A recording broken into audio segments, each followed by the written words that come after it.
ನಿನ್ನೆ Punjab versus Gujarat match ಅಲ್ಲಿ ಕನ್ನಡಿಗರದೇ ಆರ್ಭಟ ಆಗಿತ್ತು. ಮೇನ್ ಆಗಿ ವೈಸಕ್ ವಿಜಯ್ ಕುಮಾರ್ ಮತ್ತೆ ಪ್ರಸಿದ್ಧ ಕೃಷ್ಣ ಆಕ್ಚುಲ್ ಆಗಿ ಇಬ್ರು ಕೂಡ ಅಪೋನೆಂಟ್ ಟೀಮ್ ಅಲ್ಲಿ ಇದ್ರು. ಬಟ್ ಇಂಟ್ರೆಸ್ಟಿಂಗ್ ಆಗಿರೋ ಮ್ಯಾಚು, ಬ್ಯಾಲೆನ್ಸಿಂಗ್ ಆಗಿತ್ತು. ಫಸ್ಟ್ ಪಂಜಾಬ್ ಅವರು ಟಾಸ್ ನ ಗೆದ್ದು ಆಮೇಲೆ ಬೌಲಿಂಗ್ ನ ಚೂಸ್ ಮಾಡ್ತಾರೆ. ಈ ಒಂದು ಪ್ರತಿ ಮ್ಯಾಚ್ ಅಲ್ಲೂ ಈ ಸೀಸನ್ ಅಲ್ಲಿ ಇಲ್ಲಿವರೆಗೂ ನಡೆದಿದೆಯಲ್ಲ, ಆ ಒಂದು ಹೋಮ್ ಮ್ಯಾಚ್ ಅವರೇ ಅಂದ್ರೆ ಹೋಮ್ ಸ್ಟೇಡಿಯಂ ಅವರೇ ಎಲ್ಲ ಟಾಸ್ ನ ಗೆದ್ದಿರೋದು, ಮ್ಯಾಚ್ ಕೂಡ ಅದೇ ರೀತಿ ಗೆದ್ದಿರೋದು. ಫಸ್ಟ್ ಬಂತು ಅಂತ ಅಂದ್ರೆ RCB ಅವರು ಟಾಸ್ ಗೆಲ್ತಾರೆ, ನೆಕ್ಸ್ಟ್ ಮ್ಯಾಚ್ ಗೆಲ್ತಾರೆ. ನೆಕ್ಸ್ಟ್ ಮುಂಬೈ ಅವರು ಅಷ್ಟೇ, ನೆಕ್ಸ್ಟ್ RR ಅವರು ಅಷ್ಟೇ, ನೆನೆ ಪಂಜಾಬ್ ಅವರು ಅಷ್ಟೇ. ಬಟ್ ಇವತ್ತು ಸೀಕ್ವೆನ್ಸ್ ಚೇಂಜ್ ಆಗುತ್ತೆ. ನೆನೆ ಮ್ಯಾಚ್ ಬಗ್ಗೆ ಮಾತಾಡೋದಾದ್ರೆ ಒಂದು ಇಂಟ್ರೆಸ್ಟಿಂಗ್ ಆಗಿರೋ ಮ್ಯಾಚು.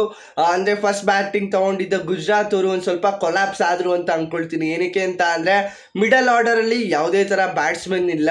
ಇಂಟ್ರೆಸ್ಟಿಂಗ್ ಆಗಿದ್ದು ಆ ಒಂದು ಪೇರ್ ಬಂದು ಜಾಸ್ ಬಟ್ಲರ್ ಮತ್ತೆ ಶುಭಮ್ ಗಿಲ್ಲು. ಬಟ್ ಇಲ್ಲಿ ಸಾಯಿ ಸುದರ್ಶನ್ ಅವ್ರನ್ನ ಓಪನರ್ ಆಗಿ ಕಳಿಸ್ತಾರೆ.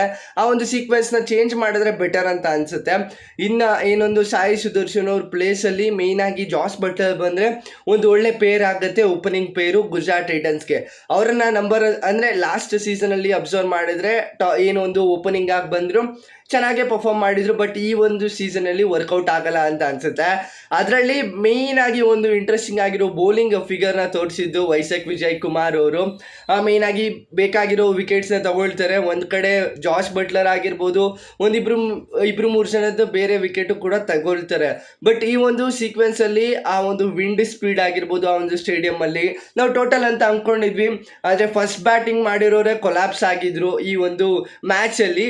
ಅಂದ್ರೆ ಇಲ್ಲಿ ಟೋಟಲ್ ಆಗಿ ನಾ ಎಕ್ಸ್ಪೆಕ್ಟ್ ಮಾಡ್ತಿದ್ದು ಮೈನ್ ಆಗಿ 170+ ಹತ್ರ ಹೊಡಿತಾರೆ, 170 180 ಹತ್ರ ಅಂತ. 200 ಹೋಗ್ಬೋದಿತ್ತು. ಬಟ್ ಮಿಡಲ್ ಆರ್ಡರ್ ಅಲ್ಲಿ ಇದು ಕೊಲಾಪ್ಸ್ ಆಯಿತು. ಸೆಕೆಂಡ್ ಅಲ್ಲಿ ಬರೋದೇ ಇನ್ನು ಕೂಪರ್ ಅವರು ಡೆಬ್ಯೂ ಮಾಡಿದ್ರು ನಿನ್ನೆ ಆ ಒಂದು IPL ನಲ್ಲಿ. ಅಂದರೆ T20 ಆಸ್ಟ್ರೇಲಿಯನ್ ಪ್ಲೇಯರ್ ಅವರು ಡೆಬ್ಯೂ ಮಾಡಾದ್ಮೇಲೆ ಅವರಿಲ್ಲ ಅಂದಿದ್ರೆ ಮ್ಯಾಚ್ ಅಂತೂ ಒನ್ ಸೈಡೆಡ್ ಆಗ್ತಿತ್ತು. ಅಂದರೆ ಆ ಒಂದು ವಿಕೆಟ್ ತೆಗ್ದಾದ್ಮೇಲೆ ಆ್ಯಕ್ಚುಲ್ ಆಗಿ 10 ಓವರ್ಸಲ್ಲಿ 110 ಹೊಡಿತಾರೆ. ಆಮೇಲೆ ಶ್ರೇಯಸ್ ಅಯ್ಯರ್ ಅವ್ರಿಗೆ ಒಂದು ಸ್ವಲ್ಪ ಇಂಜುರಿ ಆದಮೇಲೆ ಫುಲ್ ಕೊಲಾಪ್ಸ್ ಆಗಿಬಿಡುತ್ತೆ. ಮಿಡಲ್ ಆರ್ಡರ್ ಅಂತೂ ವರ್ಸ್ಟ್ ಆಗಿಬಿಟ್ಟಿದೆ ಪಂಜಾಬ್ ಅವ್ರದ್ದು ಈ ಒಂದು ಸೀಸನಲ್ಲಿ. ಮಾರ್ಕಸ್ ಸ್ಟಾಯ್ನಿಸ್ ಅವರು ಡಕ್ಔಟ್ ಆಗ್ತಾರೆ, ಶಶಾಂಕ್ ಅವರು ನೆಕ್ಸ್ಟ್ ವಿಕೆಟ್ಗೆ ಹಾಕ್ತಾರೆ.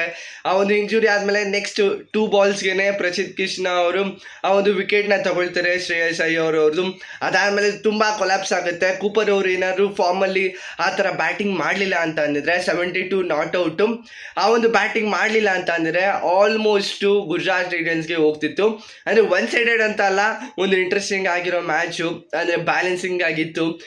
ಆಲ್ರೆಡಿ 10 ಓವರ್ಸ್ ಅಂತ ಬಂದಾದ್ಮೇಲೆ ಶ್ರೇಯಸ್ ಅಯ್ಯರ್ ಅವರ ವಿಕೆಟ್ಗಿಂತ ಮುಂಚೆ ಅವ್ರದ್ದೇ ಒಂದು ಮ್ಯಾಚ್ ಅಂತ ಅಂದ್ಕೊಂಡಿದ್ವಿ. ಬಟ್ ಆ ಒಂದು ವಿಕೆಟ್ಸ್ ಬರ್ತಾ ಹೋದುವಾಗ ಲಾಸ್ಟ್ ಮೂಮೆಂಟ್ವರೆಗೂ ಹೋಯಿತು, ಲಾಸ್ಟ್ ಓವರ್ವರೆಗೂ ಹೋಯಿತು.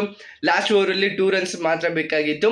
ಆದರೆ ಕೂಪರ್ ಅವರು ಒಂದು ಡೆಬ್ಯೂ ಮಾಡಾದ್ಮೇಲೆ ಆ ಥರ ಪರ್ಫಾರ್ಮ್ ಮಾಡಿದರೆ ಅಂದರೆ ಒಂದು ಇಂಟ್ರೆಸ್ಟಿಂಗ್ ಆಗಿರೋ ನ್ಯೂ ಎಂಟ್ರಿ ಆ ಒಂದು ಸೀಸನಲ್ಲಿ. ಮತ್ತು ಒಂದು ಸ್ವಲ್ಪ ಓಪನರ್ ಆಗಿ ಬಂದಿದ್ದು ಪ್ರಿಯಾನ್ಶ್ ಆರ್ಯನು ಕೂಡ ಕೊಲಾಪ್ಸ್ ಆದರು. ಪ್ರಶಂಸನ್ ಸಿಂಗ್ ಅವರು ಕೂಡ ಒಂದು ಒಳ್ಳೆ ಪರ್ಫಾರ್ಮ್ ಮಾಡಿದ್ರು. ಮಿಡಲ್ ಆರ್ಡರ್ ಒಂದು ಸ್ವಲ್ಪ ಕೊಲಾಪ್ಸ್ ಆಗಿದೆ. ಈ ಕಡೆ ಬಂತು ಅಂತ ಅಂದರೆ ಬ್ಯಾಟಿಂಗು ಕರೆಕ್ಟ್ ಆಗಿದೆ, ಬೌಲಿಂಗು ಚೆನ್ನಾಗಿದೆ. ಬಟ್ ಅಲ್ಲಿ ಯಾರು ಕೂಡ ಅಷ್ಟೇನು ಯೂಸ್ ಮಾಡ್ಕೊಳ್ತಿಲ್ಲ, ಎಲ್ಲರೂ ಬೇಗ ಔಟ್ ಆಗ್ತಿದ್ರು. ಸ್ಟೇಡಿಯಮ್ಮು ಕೂಡ ದೊಡ್ಡದಾಗಿತ್ತು.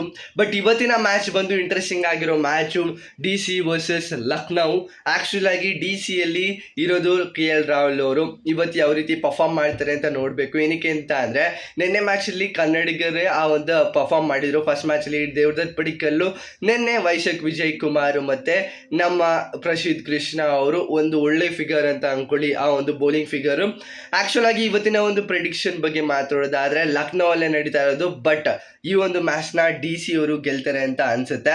ಕಂಪ್ಲೀಟ್ ಆಗಿ ನಿಮಗೆ ಅಪ್ಡೇಟು ಮತ್ತು ಪ್ಲೇಯಿಂಗ್ 11 ಕೂಡ ನಾನು ಟೆಲಿಗ್ರಾಮ್ ಗ್ರೂಪಲ್ಲಿ ಅಪ್ಡೇಟ್ನ ಮಾಡಿರ್ತೀನಿ. ಟೆಲಿಗ್ರಾಮ್ ಗ್ರೂಪ್ಗೆ ಯಾರೇನು ಜಾಯ್ನ್ ಆಗಿಲ್ಲ, ಜಾಯ್ನ್ ಆಗಿ ಡಿಸ್ಕ್ರಿಪ್ಷನಲ್ಲಿ ಲಿಂಕ್ ಇರುತ್ತೆ.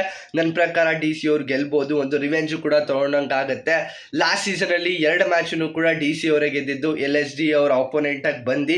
ಬಟ್ ಈ ಸಲ ಸ್ಟ್ರಾಂಗೆಸ್ಟ್ ಪ್ಲೇಯಿಂಗ್ 11 ಇದೆ ನನ್ನ ಪ್ರಕಾರ. ಡೆಲ್ಲಿಯಲ್ಲಿ ಟಾಪ್ 4 ಬರೋ ಒಂದು ಪ್ಲೇ ಆಫ್ಗೆ ಬರೋ ಚಾನ್ಸಸ್ಸು ಕೂಡ 90% ಇದೆ. ಬಟ್ ಯಾವ ರೀತಿ ಯುಟಿಲೈಸ್ ಮಾಡ್ಕೊಳ್ತಾರೆ ಅಂತ ನೋಡಬೇಕಾಗಿರುತ್ತೆ. ಈ ಕಡೆ ರಿಷಬ್ ಪಂತ್ ಅವರು ಇದ್ದಾರೆ, ಈ ಕಡೆ ಅಕ್ಷರ್ ಪಟೇಲ್ ಅವರು ಇದ್ದಾರೆ.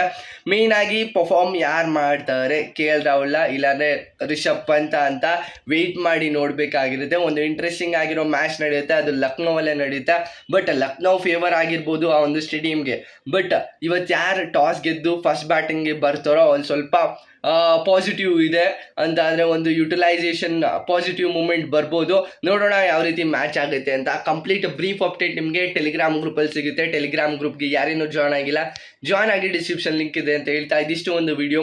ಈ ವಿಡಿಯೋ ನಿಮಗೆ ಇಷ್ಟ ಆಗಿದ್ರೆ ದಯವಿಟ್ಟು ಒಂದು ಲೈಕ್, ಶೇರು, ಕಮೆಂಟ್, ಸಬ್ಸ್ಕ್ರೈಬ್ ಮಾಡ್ಕೊಂಡು ನೋಡ್ತಿದ್ರೆ ದಯವಿಟ್ಟು ಸಬ್ಸ್ಕ್ರೈಬ್ ಮಾಡ್ಕೊಂಡು ಸಪೋರ್ಟ್ ಮಾಡಿ ಅಂತ ಹೇಳ್ತಾ ನೆಕ್ಸ್ಟ್ ವಿಡಿಯೋ ಸಿಗೋಣ. ಬಾಯ್ ಬಾಯ್, ಥ್ಯಾಂಕ್ ಯು, ನಮಸ್ಕಾರ.